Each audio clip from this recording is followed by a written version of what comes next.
It is presently helmed by Robert C. O'Brien, an old-time friend of mine. He has a deputy, Matt Pottinger. Now, the good news of a deputy of the NSC is that the National Security Advisor is often gone, and you're left in charge of the store. The bad news about being the Deputy National Security Advisor, it's sort of like being the secretary to Murphy Brown. It's really not got job security written all over it. So, Matt Pottinger, welcome. Good morning. Great to have you here. Hugh, it's great to be with you. Thank you. Now, it also says here you're a Marine who speaks Mandarin. That's right. That's right. I had a career in my 20s in the 1990s and my early 30s as a journalist. I covered China for Reuters and for the Wall Street Journal before I had an early midlife crisis and decided I had to do my duty and join the Marine Corps at age 32 and spent the next several years in resort spots like Al-Qaim, Anbar Province, and Helmand Province in southern Afghanistan and places like that. 3 tours in Iraq, 2 in Afghanistan, but I am reminded of when Chairman of the Joint Chiefs, Richard Myers, who was standing next to Peter Pace, Marine General, Deputy Chairman, Vice Chairman, and General Pace used the word disintermediate or some other $10 word, and Chairman Myers walked up to the microphone and said, frankly, we're all a little stunned that a Marine knows how to say disintermediate. So a Marine knowing Mandarin is it's a bit of a surprise for me this morning. Good morning, welcome. First thing I want you to do, if you could, for the benefit of the Steelers fans out there, how does the NSC operate and how big is it presently and how big will it be in a couple of months? Yeah, so Robert O'Brien, who you know well, he's about 3 weeks into the job as the president's national security advisor. He's doing an incredible job, by the way. He's staying close to the president, keeping him well apprised of options and what's going on. And as he looked at the organization, in fact, one of the ideas he had before he came into the job was to look at returning to some of the principles that were really the spirit of the NSC at its inception in the late 40s, which was really to provide an advisory role and to coordinate policy. Back in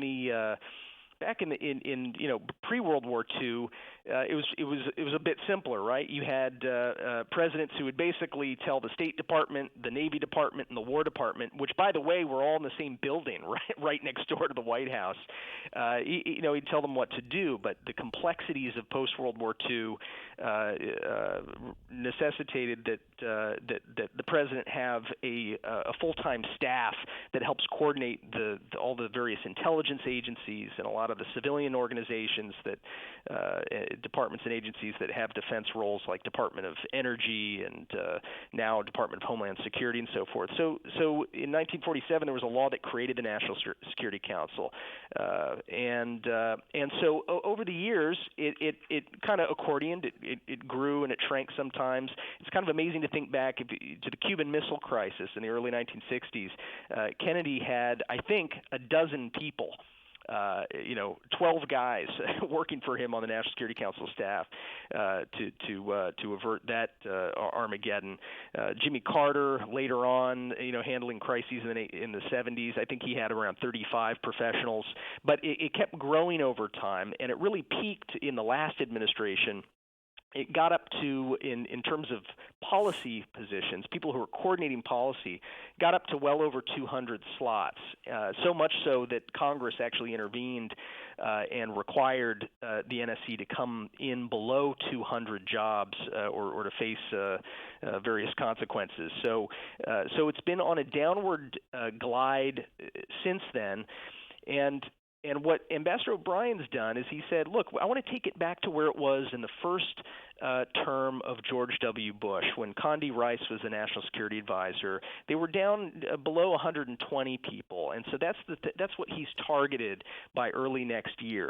And the way we're going to do that is not to fire a bunch of people. It's actually to let it naturally shrink down a bit through attrition. Most of the staff at the NSC are actually professionals from the Department of Defense and from intelligence agencies, Department of State, from Justice.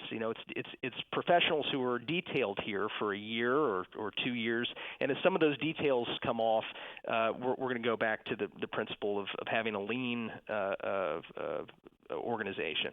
And an advisory organization, one that coordinates deputies' meetings, and I think you'll end up coordinating a lot of the deputies' meetings, will you not? Yeah, I chaired my first two yesterday, so that's where we bring together, all the deputies, and at Robert O'Brien's level, all of the cabinet secretaries to provide options, to tee up options and make clear distinctions between those options and the consequences, the pros and cons of each option, so that those can be taken to the president and he makes the decision. He's the guy who decides.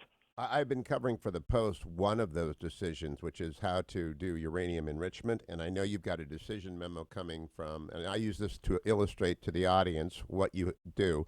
A decision memo coming on the mining of the uranium, turning it into gas, and then the enrichment of it, and how much of that enriched uranium must be unallocated. And of course, those of us who are in favor of America having a nuclear industry want it all to be unallocated. Has that come through your 9-person deputy council yet? Not at my level yet, but you're right. The president has been aware of the fact that over the last few decades, we've allowed our nuclear fuel supply chain to atrophy, and he views it as an important priority to ensure that that we rehone a lot of those skills so that we don't end up with various choke points and vulnerabilities in what's a really important area. So he's tasked. Yeah, go ahead. Whatever Rick Perry comes up with goes to the National Security Council deputies meeting. I've got the process right? That's right. It goes to people a level below me first, and they look at those options. They look at the reports that are tasked down to the various departments and agencies, and look at pros and cons. Figure out the budget implications. We pull in the Office of Management and Budget. It's a convening function that the NSC has that no other department or agency really has. So we're not the ones who generate, who dream up policy and command others to do it. We really pull policy options out of the departments and agencies that have Senate confirmed cabinet secretaries at the top, and then we tee up those options. When the president asks for the NSC, the National Security Advisor's advice, of course he's going to give that as well. But he views his first job as being one of pulling out all of those potential options, making sure there are clear distinctions, and then when the president decides, ensuring that the interagency, all those departments and agencies, actually implement what the president instructs. The Constitution is very clear that foreign policy comes from the president of the United States. So once he decides, we ensure that those things are implemented by the departments and agencies. All right. I want to move on to China and Iran. Before I do, though, on this energy thing, when that memo comes from Perry, they're going to have a final bottom line that says we need a big pile of enriched uranium, which is good, but they're only going to want to leave 25% of that pile unallocated. Draw a line through that, will you, Matt, and just say no. 100% of that's going to be available to the American military. 100%. Let me ask you about this Iranian tanker out there that got blown up. I personally believe it was Monaco. Who do you think did it? Well, look, I don't want to speculate. I saw the same wire reports that you saw, and we're looking very closely at what the situation is there. But I don't want to speculate right now as to what exactly happened. Always, first reports about an incident like the one you're referring to often turn out to be different than initially reported. But we're going to take a very close look at that. So you're refusing to rule out Monaco? Because that's how I'm going to report it. I'm going to report that the Deputy National Security Advisor refused to rule out Monaco today. I can already see the headlines. Yeah, so that's how the press works. I want people to understand how the press works. Okay, the People's Republic of China. I've just finished Graham Allison's Destined for War. I went and saw Dr. Kissinger, read his book on China. I'm reading the 100-Year Marathon by Michael Pillsbury. Generally speaking, you're a Mandarin-speaking Marine Corps officer, Deputy National Security Advisor. How much attention do you think the NSC, the NSA, and the president ought to be giving to China vis-a-vis all the other issue sets it has?